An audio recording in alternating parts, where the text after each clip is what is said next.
Hello साथियों, आज का अपना जो टॉपिक रहने वाला एक महत्वपूर्ण डिजीज जो हर एग्जाम में कम से कम 1 से 2 क्वेश्चन इसका छोड़ जाती है, वो है आपकी पोलियो डिजीज। रिलेटेड टू इसके क्या क्या एग्जामिनर क्वेश्चन बन सकते हैं वो आपको सब सारे इस वीडियो के माध्यम से डील करवाए जाएंगे। सबसे पहले तो आपको बता दें कि पोलियो जो डिजीज है उसके अदर नेम क्या क्या हैं। तो आप याद रखना, इसे इन्फेंटाइल पैरालाइसिस भी कहते हैं। इन्फेंटाइल पैरालाइसिस भी कहते हैं और ये एक्यूट फ्लैक्सिड पैरालाइसिस भी कहते हैं। Acute flaccid paralysis, acute flaccid paralysis भी कहते हैं। अब अगला इसका पोलियो वायरस का एजेंट है, तो एजेंट आपको याद रखना होगा, पोलियो वायरस ही इसका एजेंट है, जो कि एक प्रकार का आरएनए वायरस होता है। ठीक है जी, जो कि आपके पिकोना वायरस से इसका जीन्स होता है। ठीक है, तो याद रखना, जीन्स है इसका पिकोना वायरस। ठीक है, और इसकी जो फैमिली है वो कौन सी होती है इस वायरस की, इस एजेंट की, तो फैमिली है ये आपकी, ये पिकोना विरिडाई से बिलोंग करता है। पिकोना विरिडाई से ही बिलोंग करता है। ठीक है, इसके अलावा इसके टाइप्स होते हैं पोलियो वायरस के। तो टाइप कितने होते हैं, टोटल टाइप इसके होते हैं 3। ठीक है, तो polio virus first, second and third, ये इसके 3 टाइप्स होते हैं। ठीक है, इसके अलावा इससे रिलेटेड क्या क्या आपके क्वेश्चन बन सकते हैं, तो एक तो याद रखना, पोलियो वायरस फर्स्ट जो आपका होता है, यानी कि पोलियो वायरस जो फर्स्ट टाइप होता है वो एपिडेमिक और पेंडेमिक को कोज करता है। किसको? Epidemic and pandemic. पेंडेमिक को कोज करने वाला पोलियो कौन सा है, तो पोलियो वायरस फर्स्ट। ठीक है, और पोलियो सेकेंड वायरस जो है आपका, ये आपका मतलब इरेडिकेटेड हो सकता है, मतलब वाइल्ड इरेडिकेटेड, जो कि आपका, ठीक है, कब से हो रखा है, 20 सितंबर 2015। ठीक है, और इसका लास्ट केस कब देखने को मिला था पोलियो सेकंड का, वो आपका मिला था 1999 में, 1999 के अंदर। ठीक है, और आपका जो पोलियो वायरस थर्ड जो टाइप है, इससे रिलेटेड ये है कि ये भी आपका वाइल्ड यानी कि वर्ल्ड इरेडिकेटेड हो चुका है। कब हुआ था ये आपका हुआ था अक्टूबर 2019 के अंदर। ठीक है, और इसका जो लास्ट केस है वो कब देखने को मिला था, 2012 के अंदर, जो कि नवंबर के अंदर देखने को मिला था। ठीक है, आपको एक चीज़ पता होगी कि अपन जो पोलियो डे मनाते हैं एवरी ईयर 24 अक्टूबर को, पोलियो डे 24 अक्टूबर को पोलियो डे अपन मनाते हैं। ठीक है, इसके अलावा इससे रिलेटेड आपको कुछ और क्वेश्चन भी बनते हैं कि लास्ट एक्टिव केस है वो इंडिया के अंदर कहाँ देखने को मिला था, तो पोलियो वायरस का last active case in India, तो इंडिया के अंदर लास्ट एक्टिव केस कब देखने को मिला था, वो आपका मिला था वेस्ट बंगाल में, वेस्ट बंगाल के अंदर 13 जनवरी 2011 को। ठीक है, और इंडिया है वो पोलियो फ्री कब हुआ था, पोलियो फ्री आपका 27 मार्च 2014 को। ठीक है, और पोलियो की जो आपकी ये जो वायरस होता है ये एक प्रकार का हीट सेंसिटिव वायरस है। ठीक है, ठीक है, और इसका जो मतलब सर्वाइवर यानी कि सर्वाइवल, ये जो सर्वाइवल होता है ना इसका सर्वाइवल है वो एट 4 डिग्री टेम्परेचर पर ये 1 महीने तक सर्वाइव करता है। ठीक है, और ये -20 डिग्री सेल्सियस या सेंटीग्रेड पे लगभग मतलब कुछ सालों तक है वो सर्वाइव करता है, ईयर्स। और स्टूल है जो वहाँ पर ये 2 वीक तक सर्वाइव करता है। ठीक है, इसके अलावा इससे रिलेटेड अगला जो क्वेश्चन आपका बन सकता है कि इसका मोड ऑफ ट्रांसमिशन क्या होता है, तो ये एक प्रकार का फिको ओरल रूट के अंदर, ओरल रूट से ट्रांसमिशन होता है। ठीक है। और दूसरा इसका ड्रॉपलेट, जो कि आपका एक्यूट स्टेज के अंदर होता है। एक्यूट स्टेज के अंदर ड्रॉपलेट के माध्यम से ये ट्रांसमिशन होता है। और इसका इंक्यूबेशन अगर पूरा पूछा जाए आपको, तो इसका 7 से 14 दिन इसका इंक्यूबेशन पीरियड होता है, ठीक है।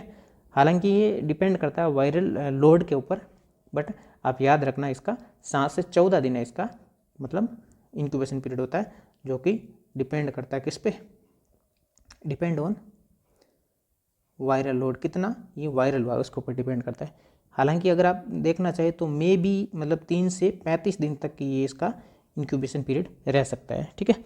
अब इससे रिलेटेड अगला है कि पोलियो से रिलेटेड कुछ इम्यूनिटी होती है, तो वो 3 टाइप की इम्यूनिटी होती है।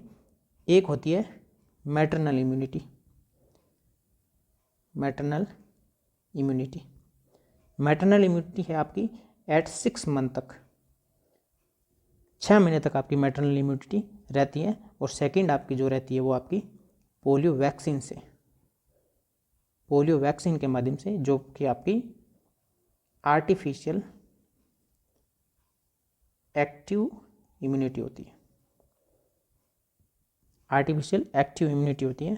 और तीसरी जो आपकी होती है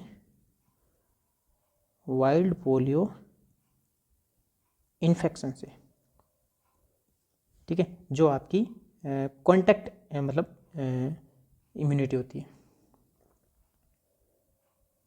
कॉन्टैक्ट इम्यूनिटी होती है, ठीक है। ये आपकी पोलियो इम्यूनिटी से रिलेटेड इस टाइप का था। अब इसका है कि आपके क्लिनिकल मैनिफेस्टेशन इसके क्या क्या होते हैं। ये क्या होता है कि सिम्टम के ऊपर डिपेंड करता है, इसके क्लिनिकल मैनिफेस्टेशन है वो आपके सिम्टम के ऊपर डिपेंड करता है। तो आप साफ साफ लिख सकते हैं कि डिपेंड ऑन सिम्टम्स, इसके क्लिनिकल मैनिफेस्टेशन है वो सिम्टम्स के ऊपर डिपेंड करते हैं। तो अगर आप देखना चाहे तो इसका अलग अलग टाइप्स के हिसाब से अपन पढ़ना चाहे तो इसका एक टाइप जो होता है ना, मैं आपको बताता हूँ। पहला जो टाइप्स है इसका, यानी कि सिम्टम्स के अकॉर्डिंग, इन अपरेंट पोलियो, इन अपरेंट पोलियो, इन अपरेंट पोलियो है वो लगभग 90 से 95% तक सिम्टम्स दिखेंगे इसमें आपको। 90 से 95% तक के पोलियो में आपके सिम्टम्स दिखेंगे इसके अंदर, जो कि चाइल्ड एसिम्टोमेटिक्स होते हैं, बच्चों में ये एसिम्टोमेटिक होते हैं, चाइल्ड एसिम्टोमेटिक्स होते हैं, ठीक है। और सेकंड आपका होता है अपरेंट पोलियो, अपरेंट पोलियो, ठीक है। ये लगभग मतलब 5 से 10% आपको इसमें सिम्टम्स दिखेंगे, ठीक है। और इसमें भी अलग अलग टाइप्स वाइज होते हैं, जैसे abortive polio, non paralytic aseptic meningitis होते हैं। तो इसके टोटल अगर टाइप्स पढ़ना चाहिए ना तो 4 टाइप्स होते हैं, ठीक है। टाइप्स जैसे पहला टाइप आपको बता देते हैं, अबोरेटिव पोलियो। सेकंड, इसको अपन डिटेल में भी आगे पढ़ने वाले हैं, ठीक है, नॉन पैरालाइटिक एसेप्टिक मेनिंजाइटिस, ठीक है। और तीसरा आपका जो है पैरालाइटिक पोलियो। पैरालाइटिक पोलियो है वो लेस देन 1% सिम्टमेटिक होता है, ठीक है। ये मतलब इसमें जो इसकी जो ग्रोथ होती है वो लेस देन 1% होती है। और चौथा आपका जो होता है पोलियो एन्सेफेलाइटिस, पोलियो एन्सेफेलाइटिस, ठीक है। इसके अलावा अपन इसको डिटेल में पढ़ना चाहें तो पहला जो आपका था अबोरेटिव पोलियो, अबोरेटिव पोलियो, ठीक है। इसका लगभग 4 से 8% तक मतलब ये चांस होता है, जो कि इसमें पैरालिसिस नहीं होता है। अपन साफ साफ लिख सकते हैं कि इसका मतलब इस टाइप के पोलियो में पैरालिसिस होने के चांसेस है नहीं होते हैं, जबकि ये 4 से 8% तक होता है, ठीक है। इससे रिलेटेड है कि इसमें क्या किस टाइप के साइन और सिम्टम्स आपको देखने को मिलेंगे, साइन और सिम्टम्स। तो देखा जाए तो इसमें लो ग्रेड फीवर आता है, ठीक है। पहले तो आपको बता देते हैं कि जो साइन और सिम्टम्स है वो जीआईटी और रेस्पिरेटरी सिस्टम से रिलेटेड होते हैं, ठीक है, जीआईटी एंड रेस्पिरेटरी सिस्टम से रिलेटेड होते हैं। ठीक है, इसमें मतलब लो ग्रेड फीवर आता है, और क्या होता है, सोर थ्रोट, और क्या होता है इसमें मतलब कॉन्स्टिपेशन या फिर डायरिया होता है, कॉन्स्टिपेशन या फिर डायरिया। ठीक है, और एब्डोमिनल डिस्कम्फर्ट होता है, एब्डोमिनल डिस्कम्फर्ट, एब्डोमिनल और डिस्कम्फर्ट होता है, और नोजिया वोमिटिंग होती है, नोजिया वोमिटिंग। ठीक है, loss of appetite, loss of appetite होता है। ठीक है, इसके अलावा और क्या सिम्टम्स देखने को मिल सकता है, तो जो सेकंड आपका जो था उसमें किस टाइप के होते हैं, जिसमें non paralytic, non paralytic aseptic meningitis. ठीक है, इसमें क्या होता है, सीएनएस मतलब सेंट्रल नर्वस सिस्टम है वो इन्वॉल्व होता है, सीएनएस इन्वॉल्वमेंट, लेकिन इसमें भी पैरालिसिस नहीं होता है, बट नो पैरालिसिस।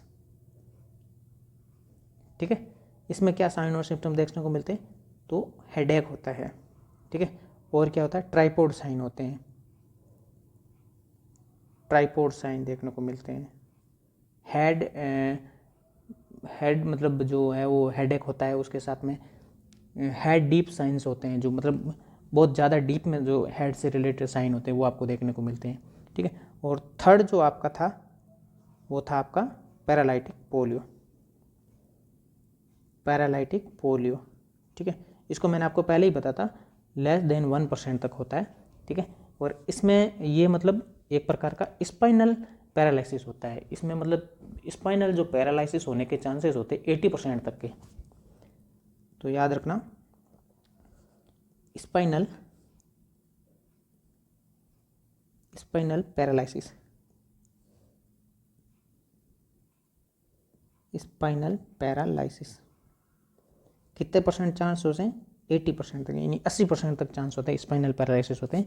और उसके भी अलग अलग कोज होते हैं, क्या क्या कोज होते हैं, लोअर मोटर न्यूरॉन लेजन होने के कारण, जिसमें मतलब कोज दो टाइप्स के, एक तो लोअर मोटर न्यूरॉन लीजन के अंदर, और दूसरा है वो बल्बार पैरालिसिस होता है। ठीक है, तो इसमें अपन अलग अलग कोज है वो यहाँ से पढ़ सकते हैं। कोज में पहला कोज है आपका लोअर मोटार न्यूरॉन लीजन। ठीक है, इसमें क्या क्या साइन देखने को मिल सकते हैं, मतलब जो पैरालिसिस होती है ना वो लोअर एक्सट्रीमिटी के अंदर होता है, तो paralysis to lower extremity, lower extremity के अंदर पैरालिसिस होता है। और डिसेंडिंग पैरालिसिस, डिसेंडिंग पैरालिसिस होता है। ठीक है, और क्या होता है, डिसेबिलिटी होती है, डिसेबिलिटी होने के चांसेस होते हैं। ठीक है, और क्या होता है, क्वाड्रीप्लेजिया होता है, क्वाड्रीप्लेजिया, क्वाड्रीप्लेजिया। ठीक है, और क्या होता है, एक्यूट फ्लैक्सिड पैरालिसिस। ये आपका कोज था जो फर्स्ट था, और सेकंड जो कोज है वो आपका बल्बार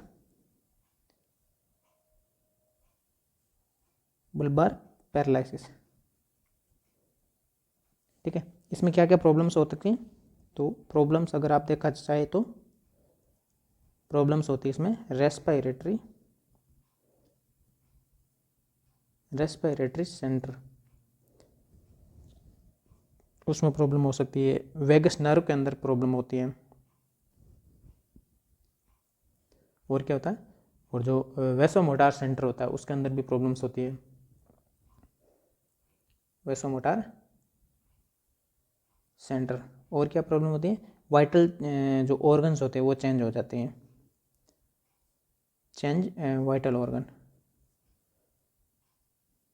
ठीक है, ये आपका था पैरालाइटिक पोलियो से रिलेटेड क्या क्या प्रॉब्लम्स होती है, क्या क्या आपने को यहाँ पर समस्याएं देखने को मिलती है, ये सारी की सारी इससे रिलेटेड थी। और अब आता है आपका चौथा जो आपका आता है पोलियो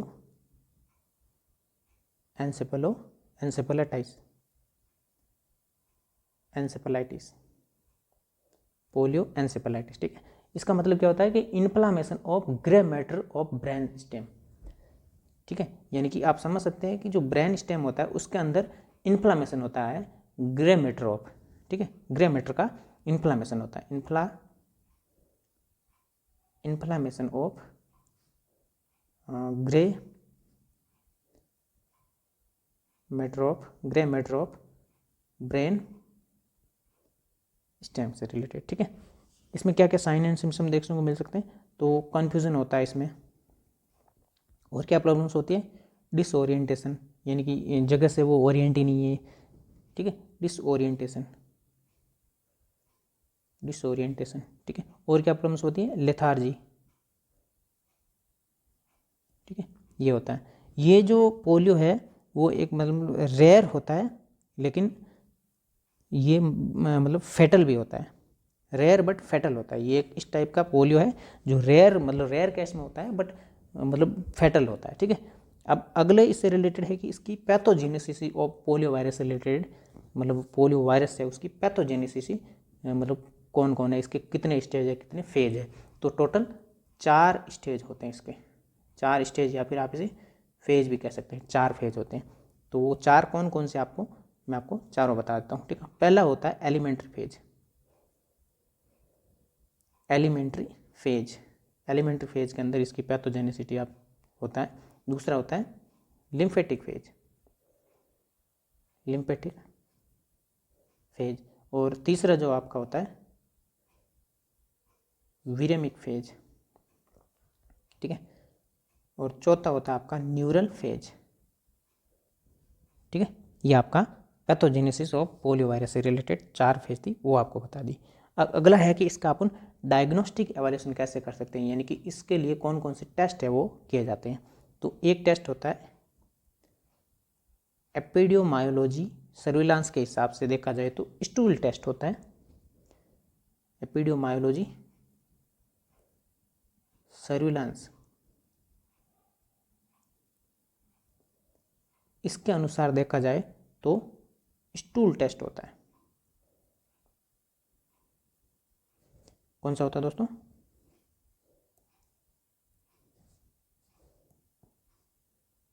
स्टूल टेस्ट,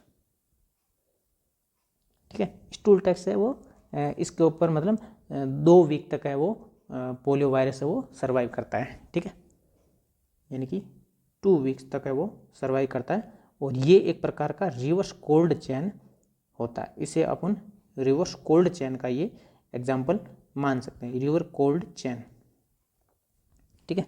सेकेंड जो टेस्ट होता है आपका वो होता है CSF, और थर्ड होता है वो ब्लड। ये आपका एग्जामिनेशन के माध्यम से आप इसका डायग्नोस्टिक कर सकते हैं, ठीक है। ये आपके डायग्नोस्टिक एवैल्यूएशन थे। अगला इससे रिलेटेड है कि पोलियो को आप ट्रीटमेंट कैसे कर सकते हैं। तो इसका कोई स्पेसिफिक ट्रीटमेंट तो नहीं होता है, लेकिन इससे रिलेटेड कुछ सिम्टोमेटिक ट्रीटमेंट जरूर हो सकते हैं। नो स्पेसिफिक ट्रीटमेंट, लेकिन आप इसको पेशेंट को रेस्ट करने का बोल सकते हैं, या फिर उसको कुछ संबल देने के लिए आप रिहेबिलिटेशन के माध्यम से उसे मतलब खुश कर सकते हैं, रिहेबिलिटेशन, ठीक है। यानी कि जैसे क्रच या फिर व्हील चेयर होती है, ये इस टाइप का उसका ट्रीटमेंट होता है। जबकि कोई सिम्टोमेटिक्स हो, यानी कि सिम्टोमेटिक ट्रीटमेंट है, सिम्टोमेटिक ट्रीटमेंट आप है उसके लिए, या तो फिर कोई पेन वगैरह है तो एनाल्जेसिक और एंटीपायूरेटिक वगैरह आप उसको दे सकते हैं, एनाल्जेसिक या फिर एंटीपायरेटिक उसको दे सकते हैं, ठीक है। तो आई होप मैंने पोलियो से रिलेटेड सारा का सारा आपको यहाँ पर कवर करवा दिया है। अगर आपको किसी भी प्रकार का कोई डाउट हो तो आप मुझे डायरेक्ट है वो कमेंट करें, ठीक है। वीडियो को आप पसंद आया हो तो आप लाइक करें, चैनल को आप सब्सक्राइब जरूर करेंगे, नए नए वीडियो आपको यहाँ पर मिलते रहेंगे, ठीक है। मिलेंगे एक नई वीडियो के साथ में, तब तक के लिए जय हिंद, जय भारत, थैंक यू दोस्तों।